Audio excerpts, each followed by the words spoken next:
Gelo karên keyfî dikare bibe karên sereke ê jiyana mirovan. Lê mamoste bahoz damlayî ji û hevala wî Ayşe Suna hobiyek xwe ji xwe re kirine karên sereke ku debera xwe jê dikin. Bahoz damlayî ji zarokatiya xwe de dest bi berevkirina kulîlkan û hişkkirina wan kiriye. Lê hezra çêkirina tabloyên bi kulîlk jî bi hevala wê Suna re derketiye. Bahoz û Suna fêza xweşxwezayê digirin lê berg û dîzayn ji afrîneriya wan tê. Her du heval vî karê beriya 4 salan malê xwe dest pê kirine lê niha li kargeha xwe tabloya kulîlkên hişk çê dikin. Kargeha bi navê Şewl û Xeraw weka hola pêşengehê. Rêpeva atölyeya me heye. Nava vê atölyeyê de çend heb atölye din jî hene. Ji wan yek atölyeyên jî xebatên kulîlkên hişk in. Ez û hevala xwe Ayşe Suna van xebatan çê dikin.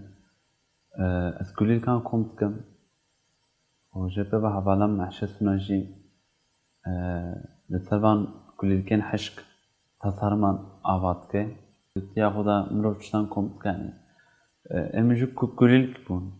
Can ji wî jî mesela gava birêdan dimeşin rû pelek dibînin an jî kulîlkek dibînin û jê dikin dixin nava pirtûkên. Ev hemû kesan re heye. Yani beşertina wî çê dike yani. Ji bo ew pel ji bo te ye mesela tiştekî girîng e ji bo wî tu dixî nava pirtûka xwe. Helbet zanebûn jî lazim e ji ber ku kulîlkên jariyan jî hene û dibêje ku ger meriv nizanbe nexweşî jî di canê meriv de peyda dibin dema berevkirina kulîlkan de. Bahoz damla jî îfade dike ku ji bo kulîlkan cana bajar bi paşar jî digerin lê cana dibînin li ber şibaka wan kulîlk vekirine. Lê hişkkirina wî jî pir girîng e. Gerek çend derece be. An jî çawa were hişkkirin.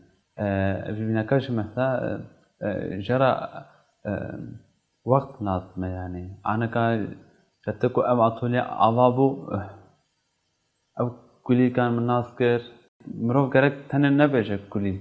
Cana jê tu destê xwe didî kulîlkekî dibînî nexweşîn tev giştê canê te. Li gorî îfadeya wî zimanek di nav wan û kulîlkan de jî çêbûye û dibêje gelek caran kulîlk dibêjin va em li vir in. Kuçeyê de derbas spî ber çavê te dikeve. Yani ew kulîlk divê ava divê derê me. Ji me re dibêje. Ji ber ku em vê karî em hîs dikin yani. Em zanin ku yani ew bawerî nav dilê mirov de gava geş bibe. Mirov zanibe ku wa tiştek li wê der qêrîn dike. Yani ji bo me tiştek wisa heye bi rastî. Karê wan ji xwezayê tê. Xweza çiqas berhemdar be, tabloyên wan jî xweş û geş dibin. Lê têkçûna xwezayê li wan jî bandor dike. Û di nav fikara de ye dibêje ku roj bi roj cûreyên gul û giyayan jî winda dibin. Xecî Can Farxîn, Dengê Amerîka, Diyarbekir.